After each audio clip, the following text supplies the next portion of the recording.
The whole gang is back. It's Monday. We had a brutal record sell-off last week, and we came through the other side. And there's some weird things happening in the underbelly of where we are today. But before we jump into today's story, I want to thank everybody for coming. The mods in the chat. Links below for these legends, and we're streaming on all our channels as well. But let's go around the horn real quick. Mando, welcome back. Yeah, sorry for leaving you dry last week. Must have been good time to be away, actually. I know. I feel like I've missed some real humdingers, but yeah, it was a crazy week. Absolutely insane. That 58, 59K hit.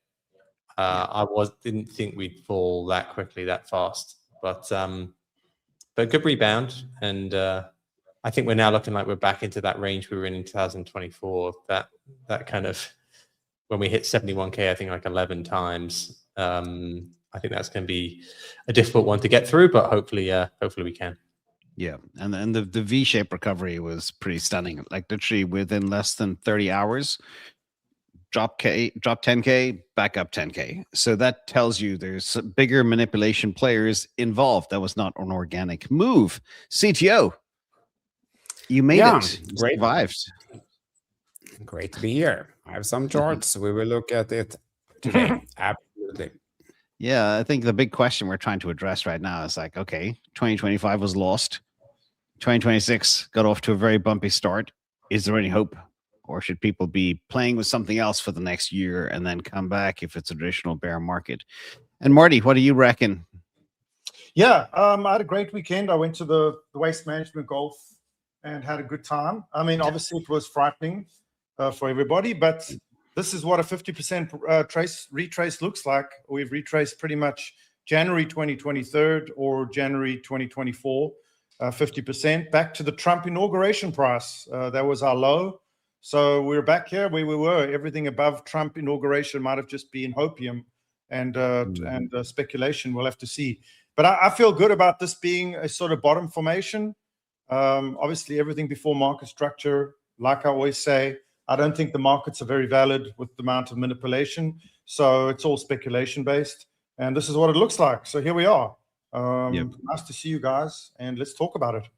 It is actually interesting when you go back to November 2024, right before the presidential election, we're back at that exact price. So 15 months, 14 months flushed down the toilet. Let's get into today's story. This is called Crypto's Final Test. And people are being tested by crypto and they don't like it. So the question is, where are we now? We have entered the deep phase of what is now everybody. The whole narrative flipped last week. People weren't sure if we're in a bear market or not. Now everybody is saying, yes, it's a bear market. And yes, we just entered the deep phase for the first time in years. The question is, how deep do we go? So we've seen diminishing returns. The question is, will we also get diminishing drawdowns? Like, is the pain in, or is there more pain to come? There's lots of talk of the super bears are saying, well, we're going back to 15K, 20K. Other people are saying 50K is on the cards. Remember, we did hit 59K last week, if I'm not mistaken. So 70K was the number that many people pinned would be potentially the bottom, which is exactly where we are now. But we did breach that by another 10K. So who wants to take this first? I'm going to give it to you, Mando, first. Entering the deep phase, what do you think? We're now, what, 46% from the peak. We went above 50% dip. Do we struggle here for the next year? Or will this be a shallower drawdown with a faster return? And I know it all depends on the money flow, who's buying. We'll get to some of the who's buying in a minute too.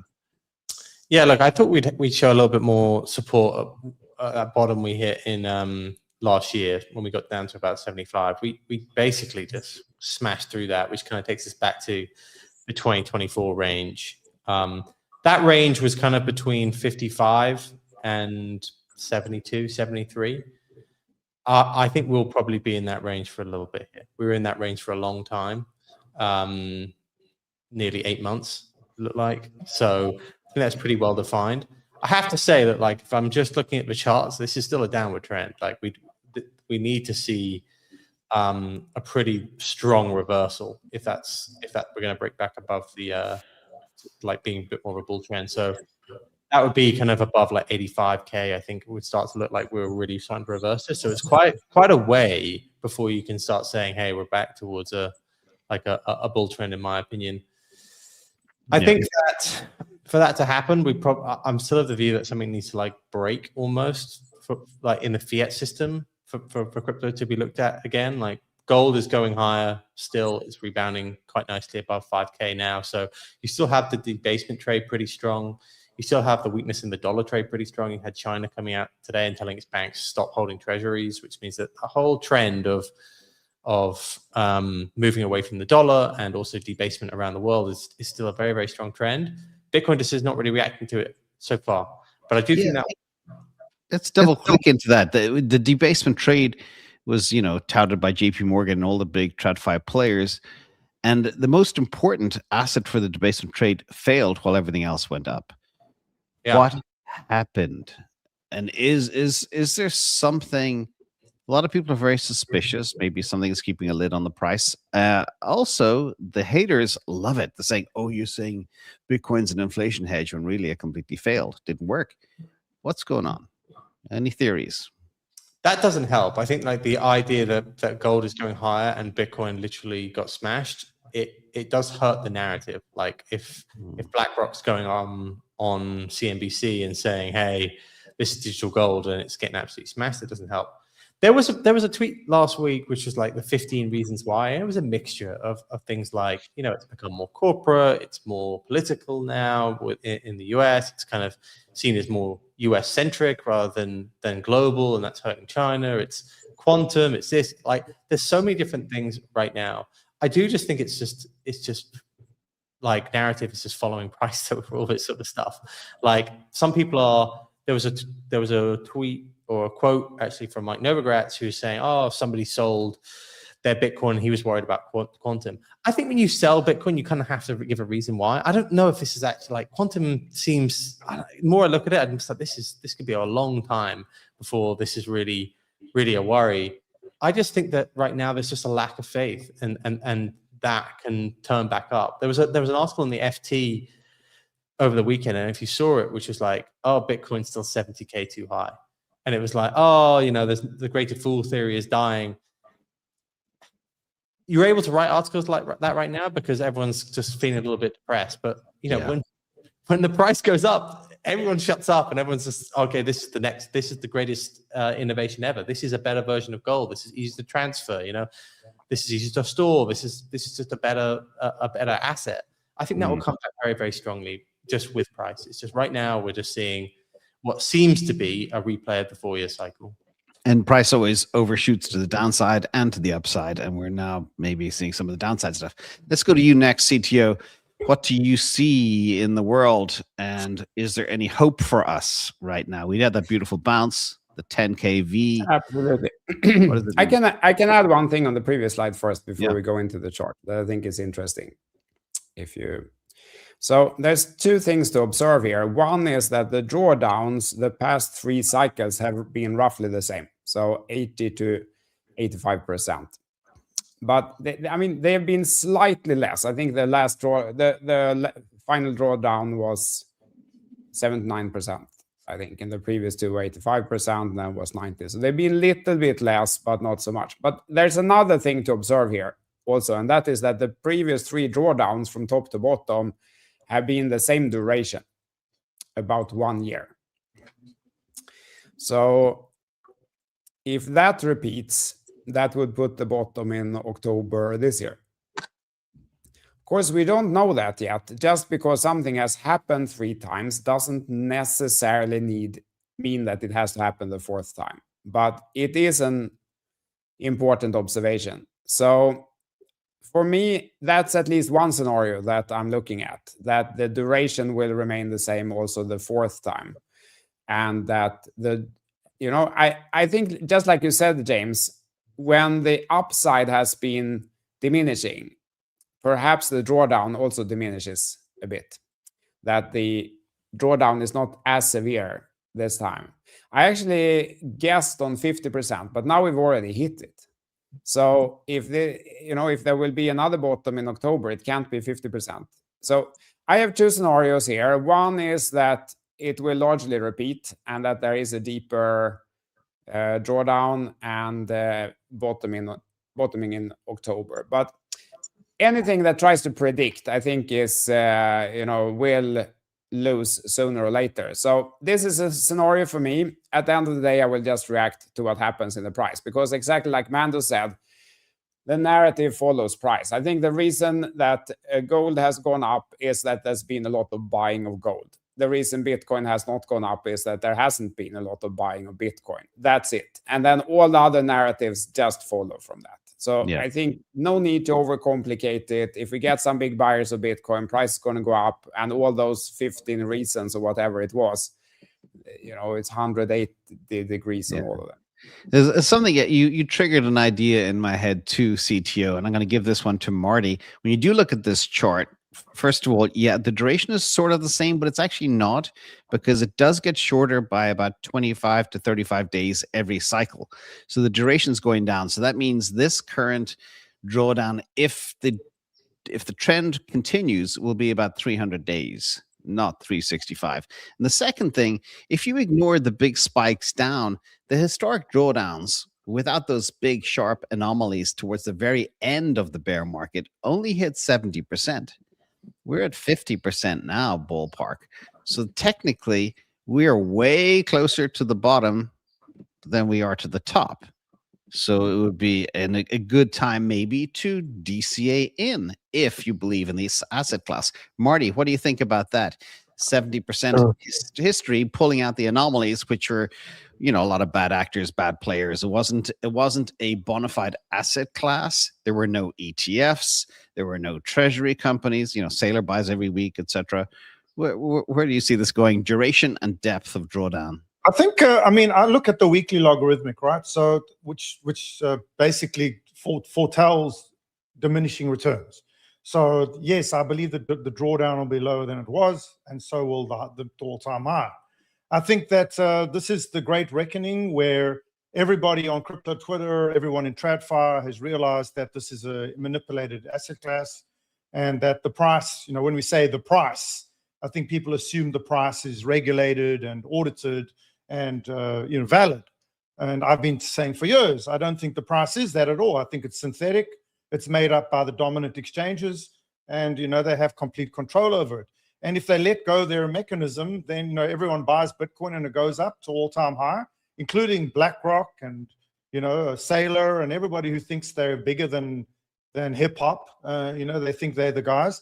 Well, I think this is a sharp wake-up call to them, that at the end of the day, we still did the three-headed Wintermute pattern with the 50% drawdown, just like clockwork, like we do on all time frames.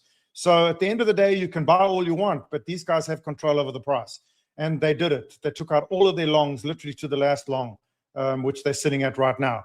Back to the Trump inauguration price, literally. So everything above that was pure speculation as far as they're concerned. Now, where do we go from here? If you look at the weekly logarithmic, there's two scenarios, right? Either we continue this V-shaped recovery, bouncing off the accumulation zone at 68, which we've just done again, and we shoot back up to the trend line at 95, or we do scenario 2, which is deep down to the bottom weekly logarithmic trend line, which sits currently at 58. That's coincidentally, the weekly 200 SMA. So we're sitting on the 200 EMA. We could come down to the 200 SMA, which will complete just like we did in the first bear market in 2023. We would touch that bottom trend line at 58 and then do the V, continuing up the trend line there back, and gather steam again, doing a full typical manipulated pattern.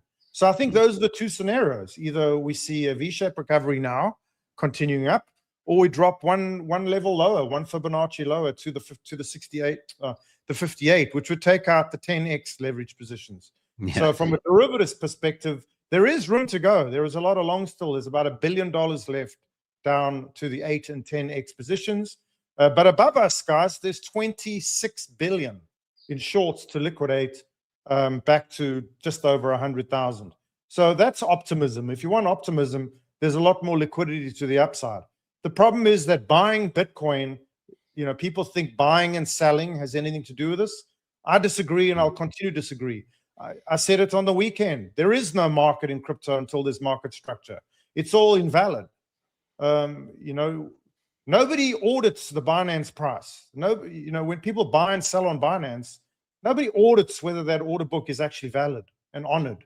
The actual price submitted into the cryptoverse is whatever they say it is, and we don't know what it is. So until we have market structure and some kind of, regulations and consequences for that, I think they can do whatever they want. So they're running their own playbook. Now, the agenda is what we need to question. Why is Binance manipulating the price? Is this potentially one of the other scenarios, which we can talk through later, which is there was that large $1 billion Ethereum position from Trend Research sitting down at liquidation 1830 on Ethereum. We came down to exactly 1830. Maybe that was the agenda, was to liquidate that position. Maybe this is, IBIT traders, option traders going, well, there's more liquidity on IBIT options than BTC native on Binance. So let's sell our Bitcoin and buy IBIT shares and trade IBIT options. So it's going to be a V-shaped recovery. There are lots of scenarios, but at the end of the day, I think, we're following that logarithmic weekly pretty accurately, and I'm going to stick with that for now until it completely breaks down under 58,000. But the most important thing is we're at the Trump inauguration price. I think people forget that. That is really interesting. Anyway, that's my thought. We ran the clock back 14 months or 13 months, whatever it was. CTO, tell us about the bounce and historic resistance support levels. Yep. So the trend is still down, guys. It turned down in October, and that's the fact. Trend turned down in October, and it has continued down since. That's the start and the end of the story. And it feels like we had a huge recovery, but when you see it like this, it takes a lot more than this to turn the trend up. So we haven't turned the trend up yet. What we have done, which is positive, is that we bounced on a key support. This support here broke, but then the next support, which came from 2024, where it bounced many times, and that's where it bounced again this time.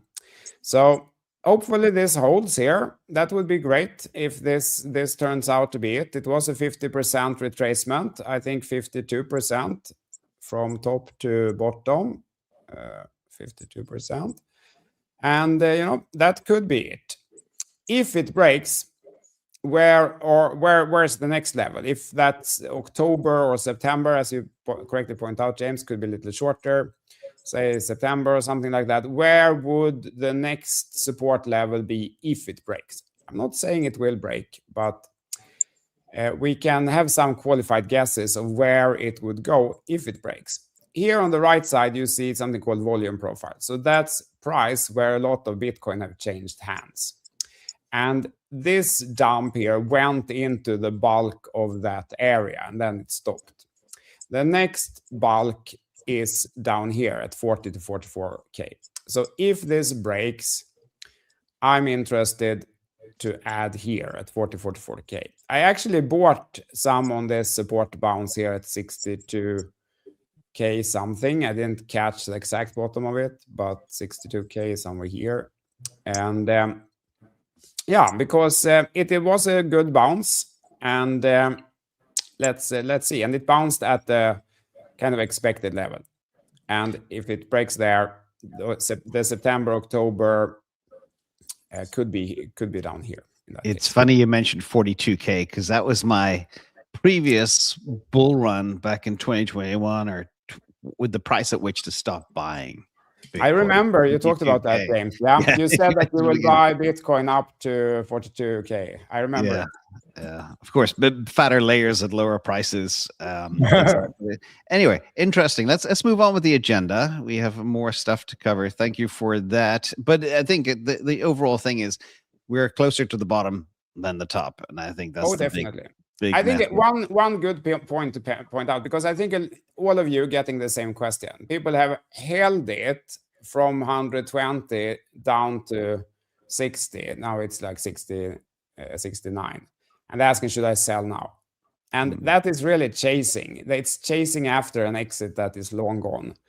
And I mean, I cannot tell anyone what to do, but chasing after an entry that is long gone usually isn't a good idea, because you're kind of late. The smart money have bought way before, and maybe they are selling now when you're buying. And it's kind of the same thing if missing the exit and then holding it all the way down and then start selling when the other people maybe are buying back. You're also like out of sync. I'm not saying it will work or not work this time, but as a principle, it's not the right thing to do. You missed it. Okay, then try to get the next wave or be better next time, something like that. Yeah. Don't be like always out of sync. If you think like a sine wave, like you cannot be half a swing late the whole time, because then you will always buy high and sell low and then repeat it over and over. Well, I did find some evidence that CTO did buy the dip. $5 billion worth flowed into Wales accumulation addresses during last week's dump in a day. This was the single biggest inflow in a day in over 4 years. So somebody is making moves. Do you make anything of this at all, Mando? Is this just random, or are they, long-term holders, Wales, they did distribute a lot last year. Are they back? This is exactly what you want to see. So like I said before, I was a big narrative person until we started breaking below 100K. And then I was like, well, the narrative just doesn't make sense. So something's happening. And that was seemingly Wales selling because of the 4-year cycle. And that was underestimated by myself for sure. The main signal for me would be that cohort starting to buy again. Long-term holders starting to buy. That would probably be the number one cohort, because I think number one thing for me, because a lot of the things around the narrative make sense. As we've already said, like a lot of things look really good for Bitcoin here. So it's really now just about the technical flows. So seeing Wales buying, not just on a single day, but you start to see accumulation of by longer term holders is like the main thing to be looking out for.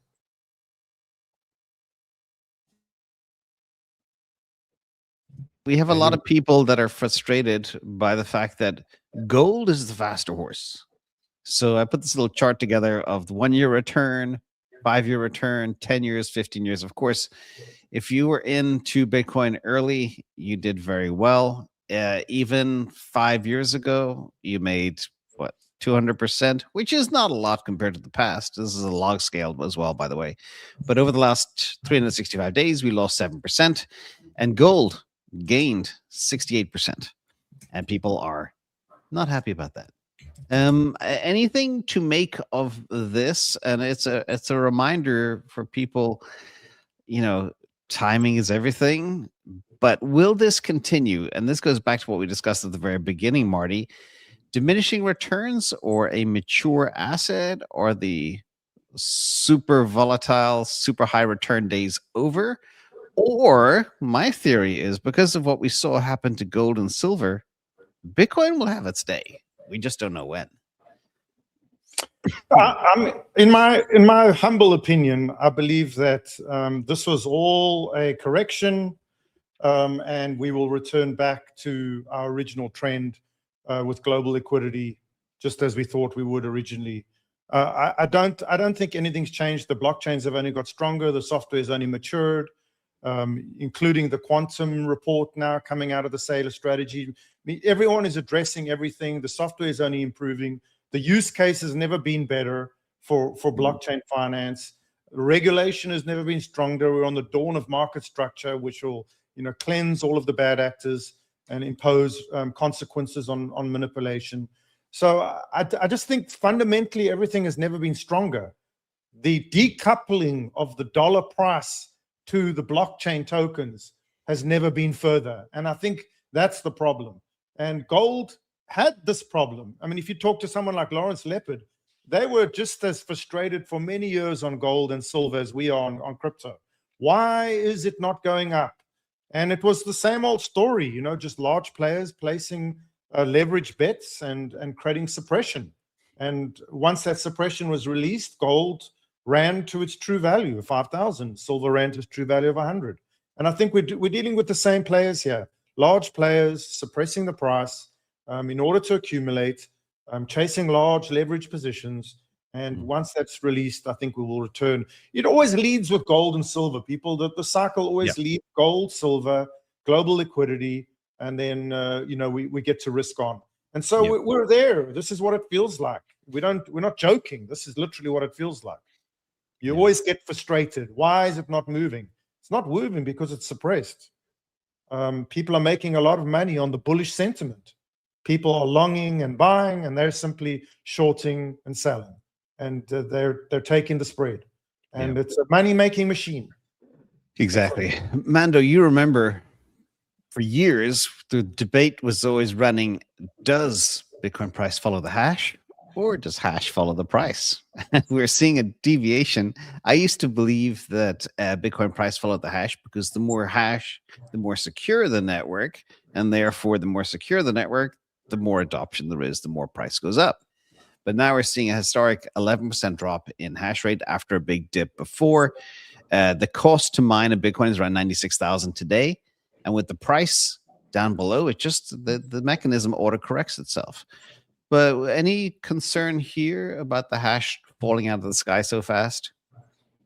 Well, I think obviously this is going to make it far more miners are not profitable in certain regions of the world when Bitcoin drops like this. So this just seems like a naturally correcting thing. I mean, I don't know which one follows the other, but for me, this would just be naturally miners, which a lot of people are talking about at the moment. They're saying that miners are going to be really, really tight here. We're very close to their energy costs. I think we could see more and more switch to the AI trade, right, which has been quite a profitable one for them to kind of move towards. So I think it's just a mixture of those. I wouldn't get overly worried by this. It just feels like a naturally corrective sort of thing. Yep.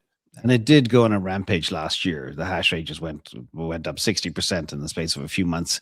CTO, this is an interesting theory, and we'll talk more about AI crypto convergence because we had some big news as well this week so far, and it's an early week. But in terms of hash rate, there's a theory that many of the Bitcoin miners, particularly in the US, they are unplugging their machines and using their energy for AI compute. And that's what's causing the hash rate drop. Any theories on that? I didn't know that, actually. I thought it was simpler. It's just price dropped, so they're not profitable at the moment. I think many miners kind of run as aggressively in the sense that price has to go up for them to be profitable. They're not profitable in the moment. And then if the price actually drops 40-50%, they're simply not profitable, so they take a break. But yeah, I don't know if they are using the energy for something else. I'm not sure. Yeah, I don't know. Okay, let's move on. Then there's the whole thing of, and Marty, this is kind of an interesting one for you. You talk a lot about regulation and the act that we need, the Market Structure Act, to stop the bad players. But there's so much concern that, we know why 1010 happened, that black swan. February 5th, flush risk. That was a huge crypto native liquidation event because many believe it was a TradFi unwind. And of course, some manipulation in there too. But now everybody is really worried because the whole thesis for me getting into Bitcoin in the first place was scarcity. Now we have, just like gold and silver, many multiples of the amount of 21 million Bitcoin in paper forms, derivative forms, future forms, IBIT option forms. How big of an impact is that having on the scarcity thesis? And does the scarcity thesis go away? Yeah, I think no doubt. I mean, the evidence is coming in, by the hour right now that we're all aware that on October 2nd, before October 10th, 8 days before, the CME, the largest venue in the world, trading IBIT and Bitcoin-related options, changed their structure to allow unlimited contracts, breaking the $25,000 limit, 25,000 contract. And then October 10th happened 8 days later. So, all evidence points that, there's large players, specifically out of Hong Kong, that, just like traditional Binance manipulation, are using their own strategies against Bitcoin options, using, delta neutral strategies and playing the volatility. And so they have to buy and sell Bitcoin at the right times in large numbers and then short and long to create the arbitrage and make billions of dollars. and it's unregulated. Once again, all eyes point to leverage trading and speculation in an unregulated market structure. There is no regulation. And if this is the case, all it means is that the players got bigger, so the moves get bigger, the buying and selling gets larger, and we land up where we are now, where these unwinds just get catastrophically large. And remember, any large unwind from a fund will simply trigger cascading sells of longs on the standard futures markets. So you get these cascades that we've never seen before. So I think it's just an escalation in an unstructured, unregulated market, people making money using that unregulated market, and market makers and funds profiting.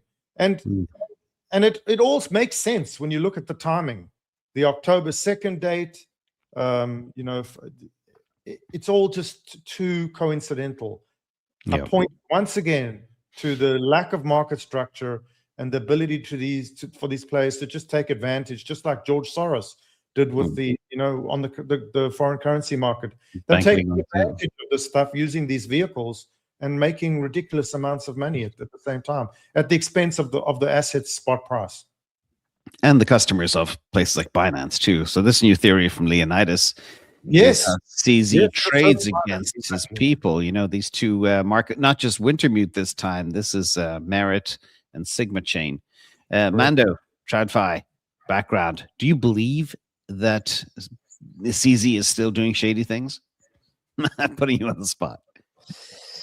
I think he definitely was. And I think you see this from a lot of major exchanges. They have a huge amount of information about what their customers are doing. If you have that much data, Binance is a huge amount of the market, right? If you actually look at the percentage of spot and derivative volume, if you see Binance internal customer flows, you can have a pretty good idea about what's going to happen in the market. I don't know if they're trading against it, but could they be front running? Could they be doing, like we've already said, maybe like selling through intermediaries, like market makers? That could always be the case. I think there's a huge amount of opportunity, let's say, for Binance to abuse their power. They've done it in the past.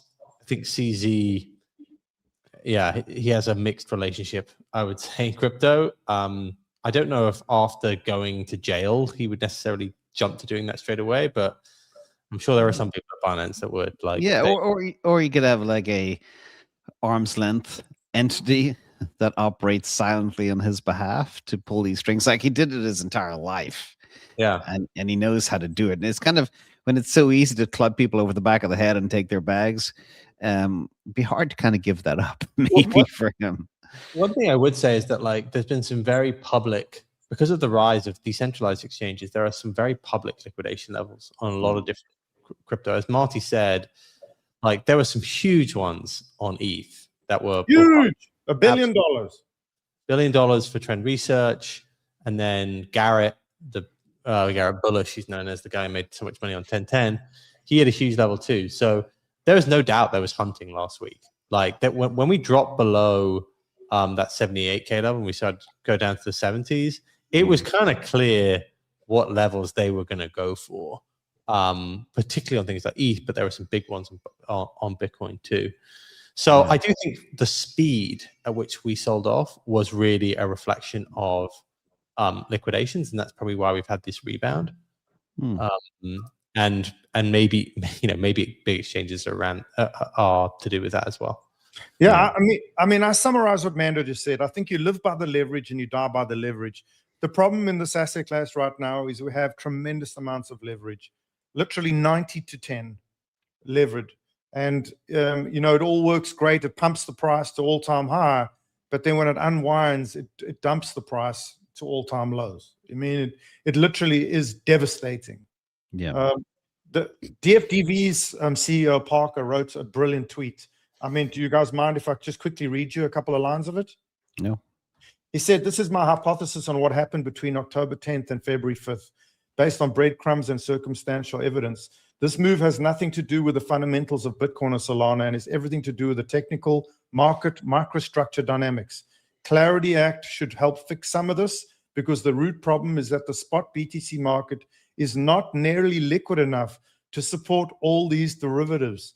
BTC spot is supporting perps, CME futures, ETFs, options on ETFs, derivatives on the ETFs, derivatives on the CME futures, and a host of OTC products.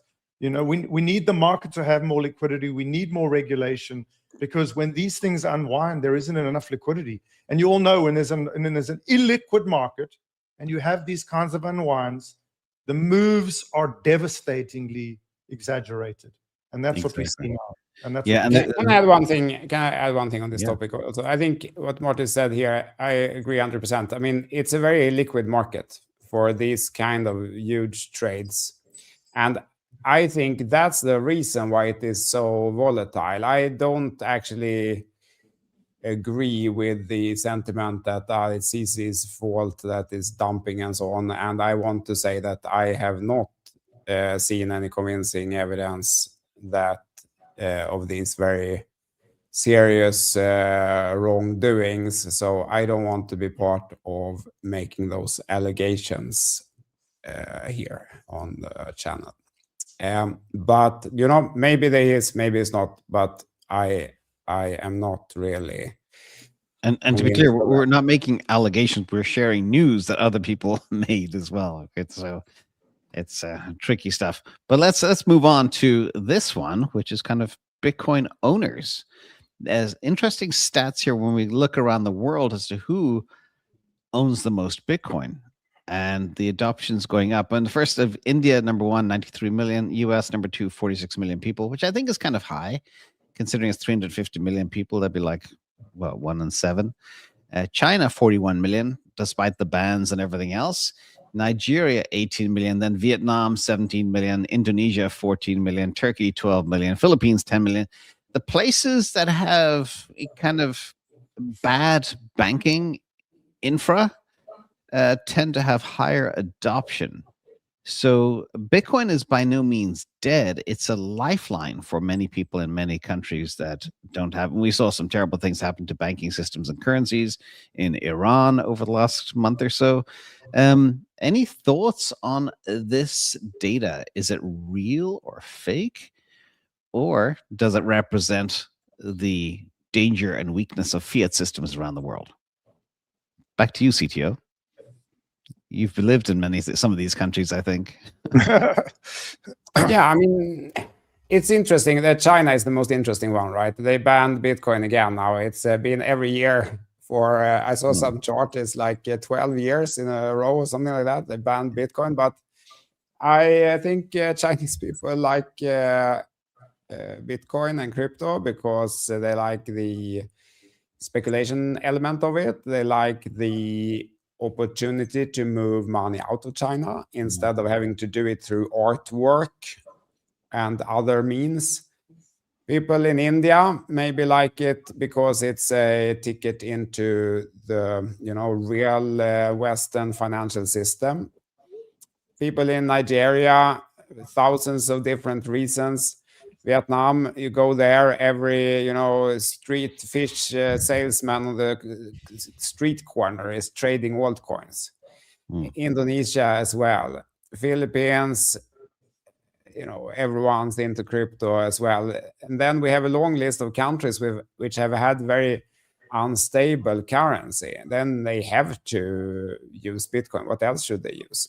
And I think that all these things add up. Of course, we only focus on the US usually because US is the best, the most articulate, and also like the thought leader in this industry. But the world is really big. There's a lot of people in Asia. It's growing very fast. And I think they have a huge impact on the price and the market. I think the most interesting thing, James, just from looking at that slide and knowledge, India has 2/3 of its population under 35. Did you know that? Yeah. Yep. So there you go. I think that is basically a graph of populations, young populations. The younger the population, the more they tend to be invested in this technology. And India is by far a millennial Gen Z focused culture. And so I think that's what explains it. And you can see the US and China following behind.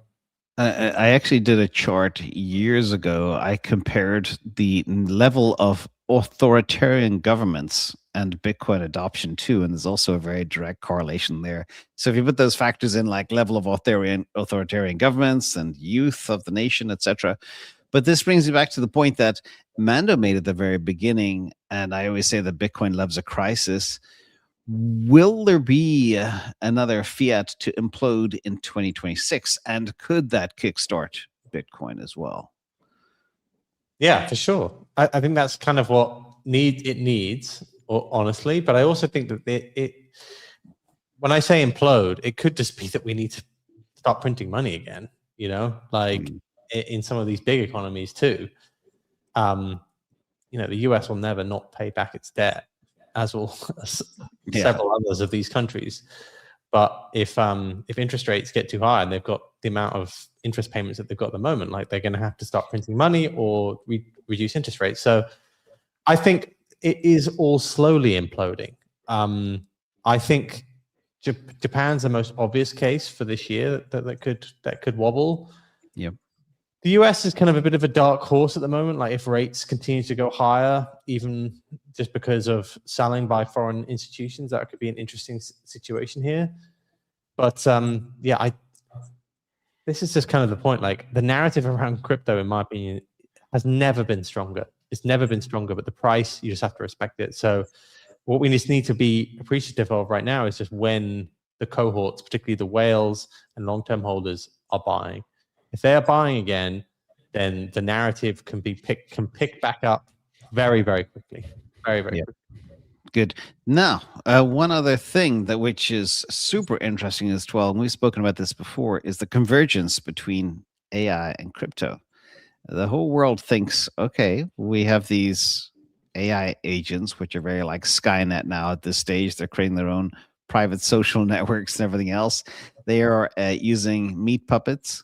They're paying meat puppets, which are humans, to do things. Did you hear that story? It was very funny. I don't know how much this is real or not, but it's crazy. But this guy, Chris, who is the co-founder of Crypto.com, just spent the largest amount of money ever in history on a URL. The domain AI.com he bought for $70 million. And he believes he wants Crypto.com to be at the center of these AI agents, but using crypto to fund all their activities. Who wants to take this one first? I thought this, we've spoken a lot about how crypto and AI are going to come together. The traditional finance rails cannot scale at the level that AI needs. But to you first, CTO, as a technologist, did you hear about this? And does it take you by surprise? I did, and it did not take me by surprise. I think that it's a very smart move, and I hope, exactly like you say, James, that it will lead to some convergence use cases, because we haven't really seen it yet. Like it seems like a very easy win. Why not give these agents some crypto? And they're not going to use credit card, guys. So it will be crypto money that they use. And I think it will come. It's just early. These AI agents are amazing, but I don't know. I have not spun up one of these AI agents on my computer to work while I go to bed. I feel still that, I might wake up and it has sold my house, divorced my wife, and, sent away all the Bitcoin. So I don't really, it is still early. It's an incredible technology. It's going to get better week by week, month by month. And for sure, we need to fund those agents so that they can do stuff and buy services from meat puppets and other agents. And they need crypto to do it. Exactly. So now we're calling ourselves meat puppets. Is that an album or a song or a band or something, the Meat Puppets? I don't know. But Marty, as a technologist, talk to us about any updates on convergence and what you see happening in the AI agent world. And have you spun one up yet? Yes. We have, in my community, we have some people working on open floor stuff using our models. But yeah, I think it's a narrative that's very much under the headlines 98% of trading right now is done by bots. People don't know. It's not people buying and selling crypto. It's bots. It's already happening. It's called agentic finance, and it's massive. It's seen a 600% jump in 2026, this year alone, 600%. And the people involved are people you can't believe. It's Oracle, it's banks, Goldman Sachs, Lloyd's. They're all implementing agentic, Claude-based, OpenAI-based agents, and they're not using credit cards. They're not using ACH. They're using crypto. They're keeping it very under the cover, but they're all in R&D. The sandbox is growing. This is the future. So yeah, absolutely, it's happening. Agentic finance, it's called. That's what it is. Agentic finance. It's accelerating from pilots and hype to scale deployments. They're starting to measure ROI on it. There's a lot of strategic repositioning. My brother is a partner at Deloitte in Australia. They're doing a sandbox. It's one of the big 5 accounting companies. This is huge. This is going to replace accountants worldwide. Okay. So yeah, watch out for it. And remember, it can only happen on fast, extremely cheap blockchains. Exactly. So, interesting. Yep. Finality in seconds, and you could have 1,000 agents running 1,000 transactions every second, and things will get pretty wild. 15 TPS is not going to cut it. Mando, I know you track all this AI craziness and AI agents, and the world is, many people argue like either one, you don't know you're in the singularity till you're actually in it. You don't recognize it. And even when you're in it, you don't actually realize it's already here. A lot of people believe the singularity has arrived, especially with the events of last week. What does that say for us in the space today? And how do we prepare going forward? I know it's a very loaded question, but I know you think about this a lot. Yeah, I think just try and test out some of the stuff. There's been a few different people. So ever since Claude Code got announced, a lot of different other major AI companies have been announcing their agentic model. I know ChatGPT did for enterprise, and you're starting to see this chat about this from pretty much every single one of the major LLMs or AI companies, let's say. So there's that. There's also there's still this world around OpenClaw, which is I think it's changed its name a few times, but this is like open source kind of agentic system, which people have been. You have to be a bit wary about this one. This is the one that everyone's been giving access to everything. Yeah, but you have to be wary about what you give access to and what you what scripts you kind of attach it to. But it does seem to be people are making massive gains, or at least massive changes to their lives using this sort of stuff. Efficiency gains. So I would just test them out. Like I use Claude Code quite a lot actually now on a daily basis, and that's not just doing useful things. Like it does useful things for me quite a lot. So I think testing out using an AI agent is probably the first step of this. Some people are like pushing the boundaries around this, and you can get involved in that quite quickly. But yeah, just be a little bit wary about what you give it access to. And some people are like hooking it up to trading venues, all this sort of stuff. Interestingly, it seems as though, obviously these agents are still not the best traders. They're not making the best money when it comes to that sort of stuff. They're good at a more defined project rather than real-time analysis. Grok is trying to make a push into this. Yeah, 4.2 has made 35% in a month. Which makes sense because I think he's got the best data set for real-time information. Yeah. And I think that is going to be very, very useful. I do think that Grok has got a chance here of being the best, the best data set for trading. So we'll see. You can just gauge sentiment in real time and trade off of that, which has been done in the past. Then the next big theory, again, we are facing, people... After 2025 was a lost year, if you were all in on Bitcoin or crypto, you got hurt. And now people are doing very hard reflection as to how they allocate. And we talk about this all the time, but the issue keeps coming up all the time. We are seeing the scarcity thesis, which I buy into because in the world of abundance with AI and AGI, what did I just do here? What happened? Hang on, we lost our slide. Jumping ahead. Maybe, I don't know, somebody jumped on the keyboard. Scarcity in the age of abundance and AI is going to be very important because AI cannot create things that are scarce. Then we have crazy innovations happening all over the world in this whole AI world, singularity world, robots, etc. And then we have AI. People are trying to figure out what to do next. Now, if you look at China believe they're going all in on humanoids. As Elon Musk said, humanoids have the ability to explode GDP of a nation. China have challenges. They don't have enough young people. They need robots more than anybody. And they have now 140 different robot companies across the country. And they believe, and Elon Musk said, Chinese kick ass when it comes to building things like this. So the question is, what does the future look like when we've seen what China can do when they put their mind to something and it's kind of like state sponsored to go all in on humanoids. Humanoids can change the world, not just help you with maybe your trading, but also empty your dishwasher and who knows what else.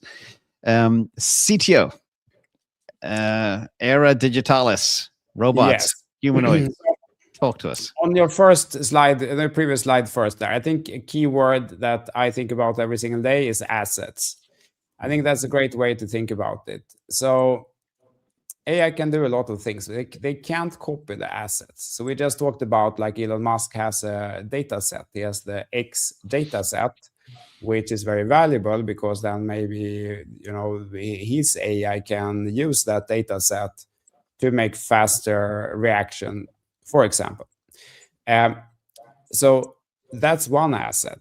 There are many other assets. The most obvious one is obviously financial assets. The AI can't go in and just copy that. It's not copyable. And there are many other assets like contact networks, trust, audience that we have here on this show.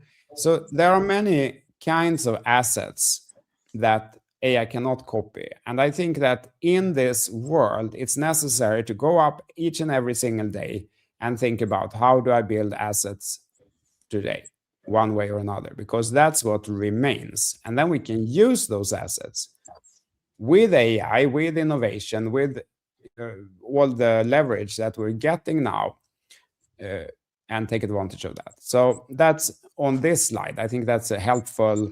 Many people found that perspective helpful. Learning some skill which AI can do better is not really it. It needs to also, you need to build assets or learn how to build assets. In fact, that's a theory, because at least in the era that I grew up, it was very important to be a specialist, have a very deep domain in one area, whether it be finance or trading or economics or who knows, artwork. But the era of being a specialist is now dead, because it's more important. Unless we're at the absolute forefront, like the best AI developer or something like that costs 100 million today. So, I mean, but you have to be at the exact forefront where there is no training data. Yeah. But if you're like in the group behind where there is ample training data, it's very little value of that. Society, before society could train someone else, now they can train AI at a fraction of the cost. So there's very little value in being like semi-expert on some skill. Yes, sorry, I just thought that was important on this slide. Then you asked about China and robotics. I have enormous respect for Chinese companies' abilities to build physical products that are cost-effective and pretty good. So for sure, they will give Tesla and Elon Musk a run for their money. I think it will come down to how good the AI is, and I imagine with humanoid robots, you have to be pretty careful. It cannot go haywire, preferably. Yeah. So those kind of things. Yes. Crazy times. Marty, as a technologist, humanoids taking over the world. We just got notified that, Elon's going all in on building a moon base instead of Mars. Mars is too far. The window to get there is too slim, once every 2 or 3 years, if I recall. But now building a moon base which will become a fab to build semiconductors, to build a space-based data centers, and what do you call that sling that sends things back to Earth? Crazy, crazy world. How much of this is real, and when will it arrive? Once again, I think the data has been very missing.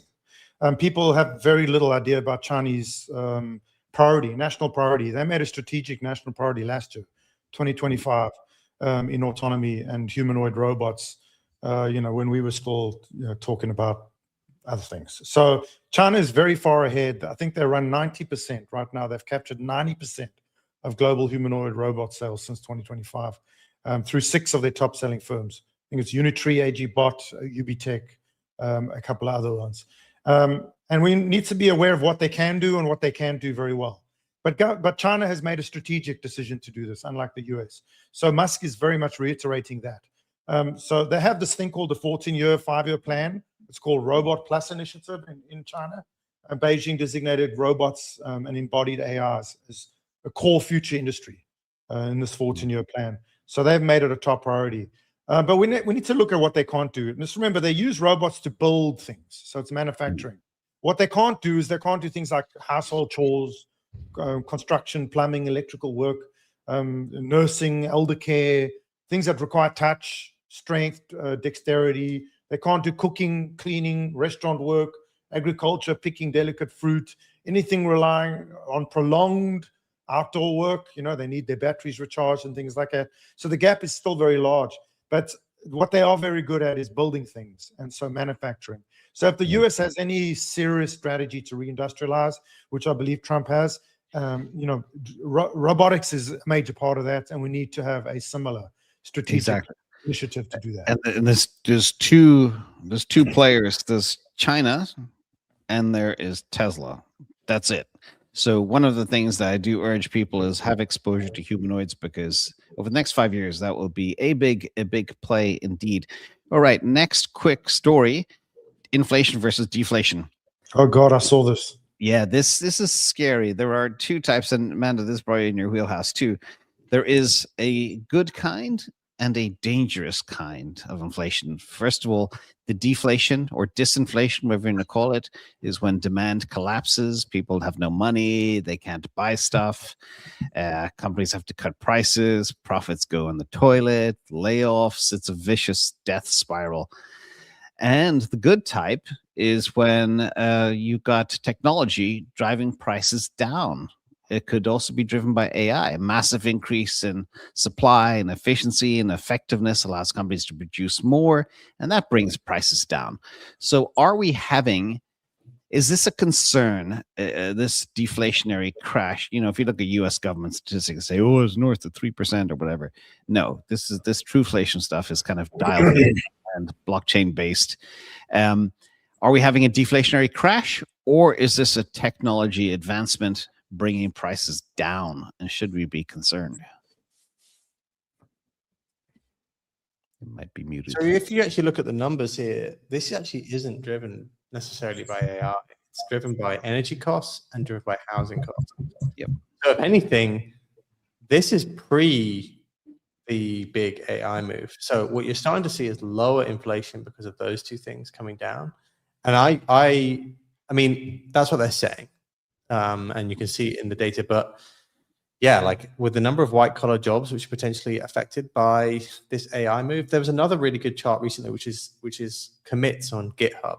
If you type that in, you can see it's gone literally exponential until since Q4 of last year, because everyone's downloading agents and Claude Code and all this. The ability to spin up your own vibe coding, anything, has really increased.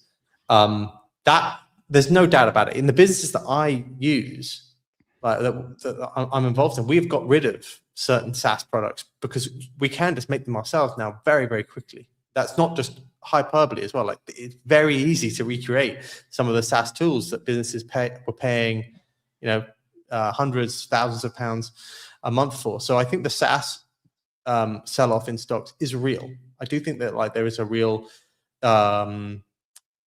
the costs to different businesses are going to come down with AI. There's no doubt about it. And you're starting to see that extend beyond just, I can replace my lawyer, to being like, I can actually replace all of my tech now, or big bits of my tech. So I think that this figure could actually keep on heading down. Like, I don't think this is we're getting to 0.68. This is just with housing and with energy that this has happened. So I think we could end up with close to 0% pretty soon. Yeah, and we saw the SaaS apocalypse over the last month. And then last week, we saw information providers getting hammered because now people can go on AI and mine their own information. They don't need LegalZoom or other Wolters Kluwer's type providers, which is also rattling things. You did remark, Marty, this scared you. Why did it scare you? Well, I mean, there's good and there's bad deflation, right? Yep. I think that's the important point to take away from this. If we have, it's all about the Fed and the monetary policy. So remember, we increased rates to stop inflation. So the worst thing we can get is stagflation. So if the Fed continues to increase rates to lower inflation, that's going to create what you just said, which is a tight policy, layoffs, things like that, the bad kind of disinflation. But if we're getting disinflation from productivity increases, lowering energy costs, automation and AI, like Mando said, then it's a good type of disinflation, which is great. So right now, I think we're stuck in limbo with a Fed change where we don't really know the sort of motivation of the incoming Mr. Walsh, and whether this is purely bad disinflation or good disinflation. I mean, if they keep lowering rates, possibly this is a good disinflation. If we see positive ROI from automation and AI, then this is good disinflation, which means a lower cost of living, higher wages, more hiring. It's good for everybody. But if it's bad disinflation, then it's bad. And we don't know right yet. And I think that's a lot of the uncertainty in the market. Yeah, not quite sure. We've got this surge in technology to increase ROI and productivity, whilst this strange politicized Fed and monetary policy, and we're not quite sure of the incoming Walsh and what he's going to do, and obviously the Trump effect. What is Trump's motivation here?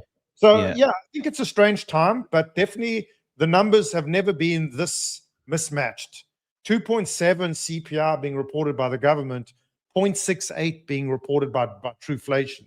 I've never seen it that mismatched, and that begs to ask the question: what's going on?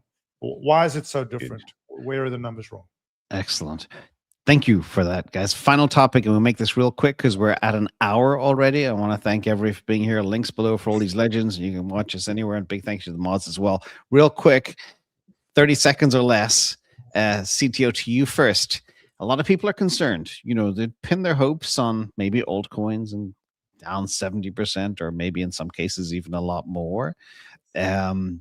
Even having Bitcoin didn't save your portfolio. What is the plan for 2025? We talked about kind of rotations, having exposure to maybe some of the biggest thing that's going to happen to the planet is both AI and humanoid robotics. Maybe get some of that exposure.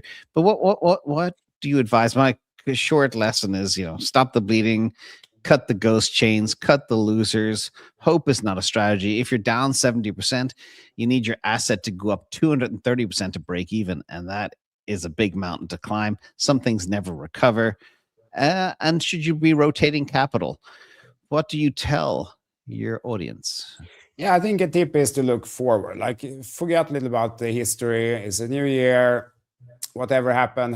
Now look for the next wave, the next opportunity, the new setups. The market doesn't care about what price you bought something. It's not relevant. So look forward, look for new opportunities. That's what I'm going to do. New great setups is going to present themselves. There's going to be crashes. There's going to be FUD. There's going to be some crisis at some point of the year. And that's when I'm planning to, try to buy those opportunities. That's my plan for the year. And whatever we did wrong last year, forget about that. Now look forward. That's my tip to everyone. Yeah, we just broke 70K on Bitcoin. Just broke 70,000, which is nice. We'll take that. Mando, you next, real quick. What do you advise people? I know we don't give advice, of course, but people are struggling here. What to do, how to prepare the mind psychologically, start cutting some losers, rotate. What do you think? I mean, always cut losers. That's like obvious, particularly in altcoins.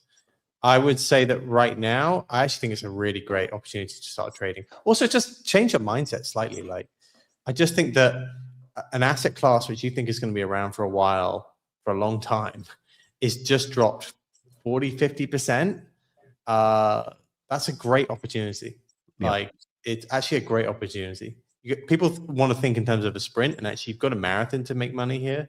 And the fact that it's down and you now have an opportunity, like I look at Bitcoin, even though I think right now we're in a bit of a downward trend, like the trend is still down.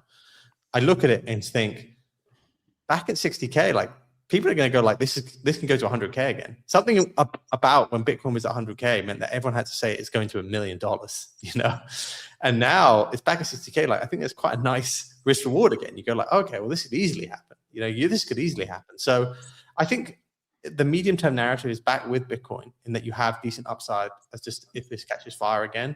I think we need the world to slightly implode, but even during this period of like, I think Bitcoin stays in this channel that we've just spoken about. Normally you have really good altcoin moves as well. Like something will catch and move during this sort of time. So that's what I'm really looking for right now.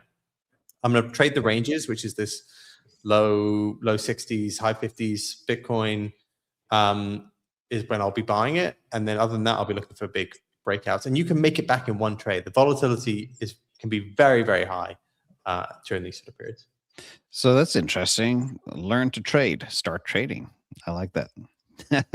But also now you have AI level tools to give you an edge, which people should lean into as well. Would you say, Mando? One thing, and I have a friend of mine who keeps on ruining his trades. He keeps on picking the right asset, often in terms of narrative, and then not trading it well. Like either exiting too early or then getting back in and ruining the trade. Like this is what I see with the number one issue with people. With timing. Timing is everything. But it's discipline. You like whenever you go into a trade, just ask the AI, like set me up like with the discipline exactly of when I should get out, what should be the upside.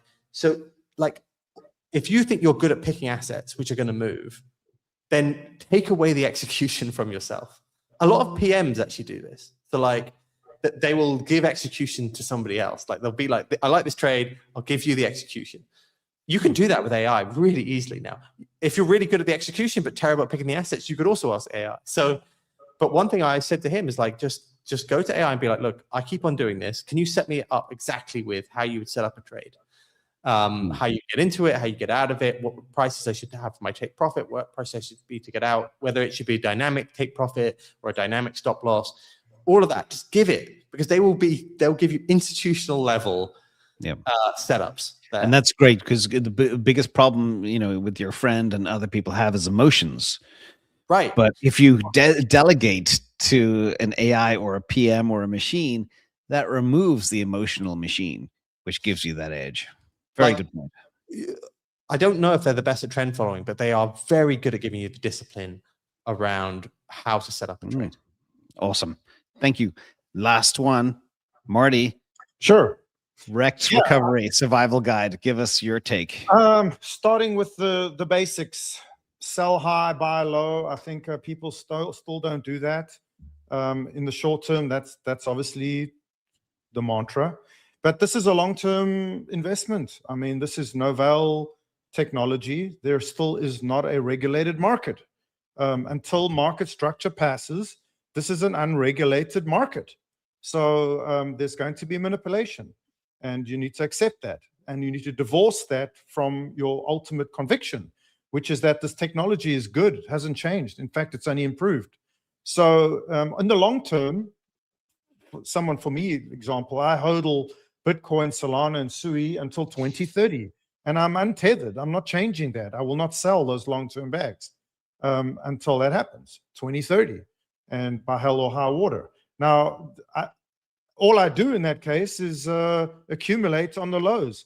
And how do you do that? It's simple. When there's euphoria, you sell. When there's fear, FUD, and uncertainty, you buy. And nobody on this call can admit that this is not the worst sentiment in crypto history right now.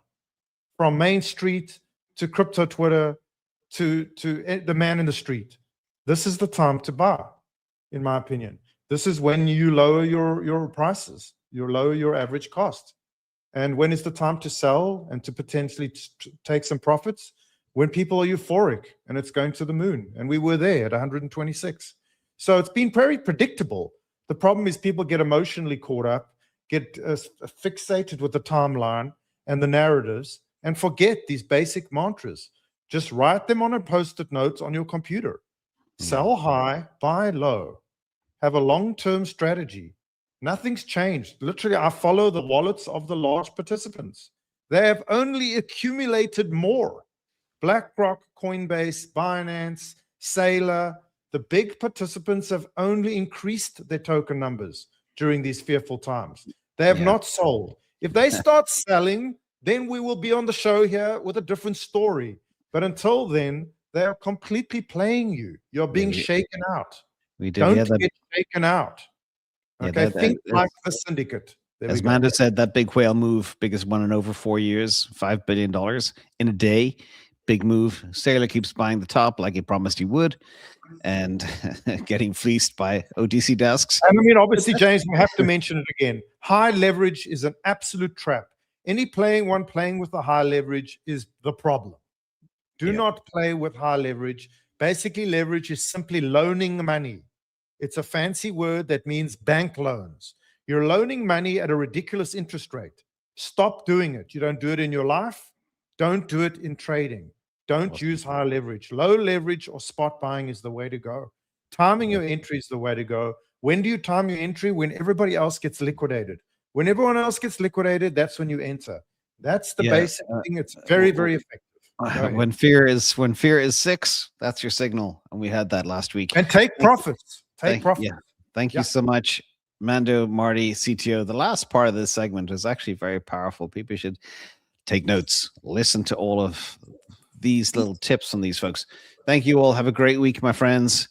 Don't forget Legends. Their links are below. Follow them all and have a very well-rounded approach to this AGI, AI singularity world that we are in, ladies and gentlemen. Thank you all. Have a good night. Bye. Thanks, guys. Thanks for seeing you. We have big days, man. Tomorrow, Wednesday and Thursday, we're doing a Solana breakout on Spaces, the first metaverse crypto conference ever. I think we're going to try and break Spaces, so that should be fun.